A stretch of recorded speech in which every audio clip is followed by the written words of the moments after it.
aksi kita diliput, jangan salah.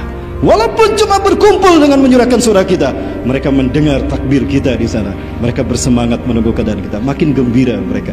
Diliput di televisi Al-Aqsa. Makullah, itu langsung siaran di mereka kaum muslimin Palestina melihat di gadget-gadget mereka. Dan apa kata mereka? Luar biasa. Mereka berterima kasih pada kita dan mereka percaya sama kita. Ini tanggapan dari Muslim Palestina tentang aksi-aksi kita di Jakarta, di seluruh Indonesia, tentang aksi jihad kita yang salah. Dimuat di televisi mereka, di koran-koran mereka, bahkan mereka lihat di media sosial mereka. Insya Allah tentang kesiapan kita untuk memimpin kebangkitan Islam dunia. Kantor, mereka berhenti dari bekerja demi menyaksikan kumpulnya kita untuk membela mereka. Walaupun hanya baru dengan demo saja, dengan berkumpulnya kita. Bahkan Ismail Haniah, pimpinan Gaza, menyampaikan terima kasih dan percaya pada kita. Teman sekalian, jangan sia-siakan. Ingat, orientasikan gerak kita, mobilitas kita untuk membela hamba-hamba Allah yang mulia. Berjuang untuk kemuliaan mereka, itu sama dengan memuliakan mereka, sama juga dengan kemuliaan kita. Siap? Takbir! InsyaAllah kita tunjukkan pada dunia. Baik, Alhamdulillah, kabar gembira dari Allah ketika anak cucu babi dan kera Zionis Yahudi tadi akan menghancurkan kiblat kita yang pertama. Allah sudah menyebutkan di dalam Al-Quran hukuman yang akan Allah berikan pada mereka. Alhamdulillah, menjelang peristiwa-peristiwa besar dunia, Allah akan menghukum dulu bangsa Zionis Yahudi. Ya, inilah mereka, bangsa yang biadab dan kejam, anak cucu babi dan kera ini. Tidak semua Yahudi anti Palestina. Ada Naturekarta, mereka bersahabat dengan kaum muslimin. Ada dua klan Yahudi yang berada di Palestina. Mereka bangsa Separdim. Mereka bersahabat dengan kaum muslimin. Mereka mengklaim berada dalam Taurat Nabi Musa. Mereka berada di Judah bagian utara. Ya, namun mereka tidak berkuasa di Israel. Inilah suku Yahudi Naturekarta. Yang kedua adalah Yahudi Askenazim. Mereka lah yang Zionis. Mereka lah yang menjadi anak cucu babi, dan mereka menjadi, maaf, saya sebutkan itu terus karena Allah menyebutkan demikian. Qiradatan wal khadazir. Ya, mereka lah yang menjadi hamba-hambanya iblis dan dajjal. Ya, inilah mereka. Mereka menganggap kalau ras mereka lebih baik daripada ras yang lain. Mereka lah teroris sesungguhnya, ya wafillah. Tidak ada satu pun negara yang berani menghukum mereka. Padahal kejahatan mereka luar biasa, aneh. Dan ini agenda mereka. Dan inilah mereka, setan-setan manusia itu. Dan inilah rencana mereka untuk menguasai dunia, untuk mewujudkan singgasana mereka bagi Dajjal yang mereka tunggu-tunggu. Sapi merahnya sudah lahir, tanda Tuhan yang mereka tunggu-tunggu ada. Apa yang akan mereka lakukan berikutnya? Ini kerusakan yang kedua yang akan mereka lakukan demi Allah. Mereka akan menghancurkan kiblat kita yang pertama dan mereka ganti dengan Bait Sulaiman atau Haikal Sulaiman. Ini yang mereka bangun nanti. Demi Allah, kalau ini muncul, malu kita di hadapan Allah. Kita mayoritas tidak bisa melindungi kiblat kita yang pertama. Sibuknya kita dengan urusan kita setiap hari. Mereka sibuk akan menghancurkan kiblat kita dan mereka ganti dengan sinagoga Yahudi. Tujuannya apa? Sudah jelas. Mereka ingin menguasai dunia. Ini akan mereka lakukan. Dan ini sudah hampir nyaris selesai. Namun alhamdulillah, apapun makar yang mereka lakukan di dunia ini, inilah makar mereka. Mohon maaf kita percepat. Allah sudah memberikan dua janji hukuman pada mereka. Surat Al-Isra ayat keempat. A'udzubillahi minasyaitonirrajim. Wa qadaina ila bani Israil fil kitab. Dan sungguh kami telah tetapkan di dalam Alkitab Taurat bagi Bani Israel bahwa mereka akan melakukan kerusakan di muka bumi 2 kali dan akan menyombongkan dengan sesombong-sombongnya. Maka ketika datang hukuman, janji hukuman yang pertama, kami utus 3 hamba-hamba kami yang memiliki kekuatan yang dahsyat. Mesir, Kaldani, Assyria, menghancurkan mereka sehingga mereka tercerai-berai, tidak punya negara, nomaden ke seluruh dunia. Pasca perang dunia mereka kembali ke Palestina.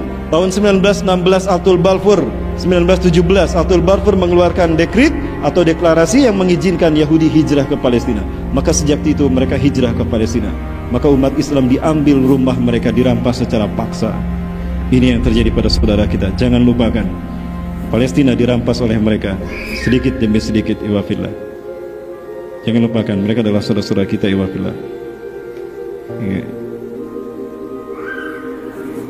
Ini fakta yang kita tidak mengenal mereka. Kita lupa pada mereka. Mereka terusir setelah Yahudi dikirim setiap minggunya 1000 orang. maka terjadilah perampasan harta rumah-rumah mereka.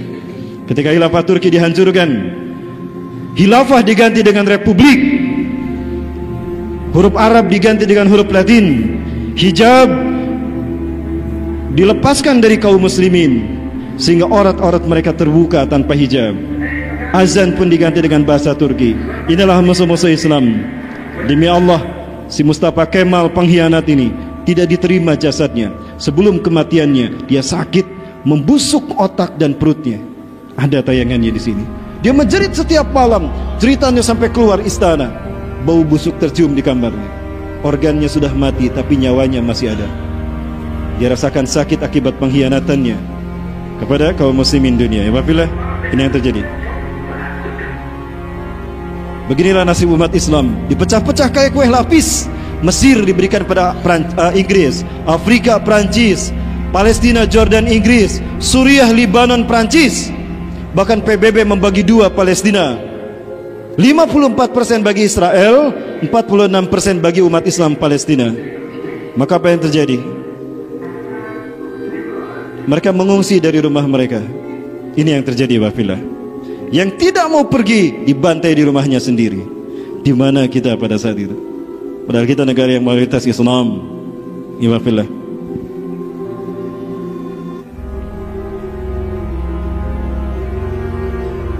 Entah kemana mereka harus pergi. Ini yang terjadi. Dan ini pembantu Gaza terus berlangsung sampai hari ini wafillah. Ini anak usia 10 tahun, di pagi hari dia main sepedahan di depan rumahnya. Tiba-tiba rudal Israel meledak. Dia kehilangan kaki kanannya. Apa ancaman anak kecil ini untuk Israel? Tidak ada. Yang mereka inginkan habis umat Islam di sana. Sejak 8 Maret 1945 sampai 1963, 1,5 juta kaum muslimin digorok di sana. Para ulamanya ditangkap, ditembak. Wafillah. Inilah kejahatan dunia di bawah pimpinan kendali Israel. Namun insya Allah tidak lama lagi mereka akan hancur. Baik, wafillah rahmatullah, kita hitung ini. Sekarang kita berada. Janji Allah, saya singkat saja. Mohon maaf ya, yang ini tidak sempat kita bahas.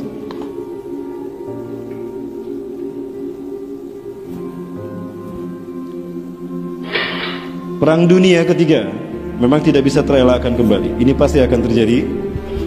Dan kita tidak tahu apakah itu akan terjadi tahun berapa. Para mulai rahmati Allah. Cuma ada janji Allah tadi bahwa Zionis Yahudi akan hancur. Dr. Bassam Nahad Jarar menyebutkan Yahudi akan hancur di tahun ini. Hancurnya Yahudi, Zionis.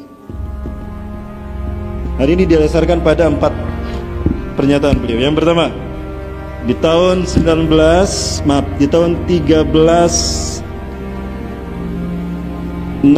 Hijriah,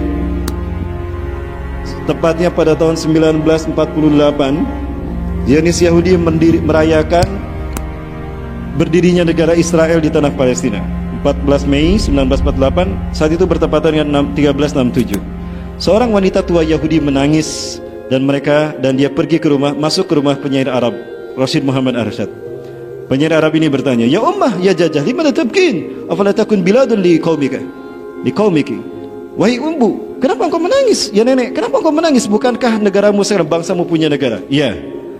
Demi Tuhan, sebagaimana nas-nas dalam Taurat bahwa mereka tidak lama berada di dunia setelah kemerdekaannya, melainkan hanya 76 tahun saja.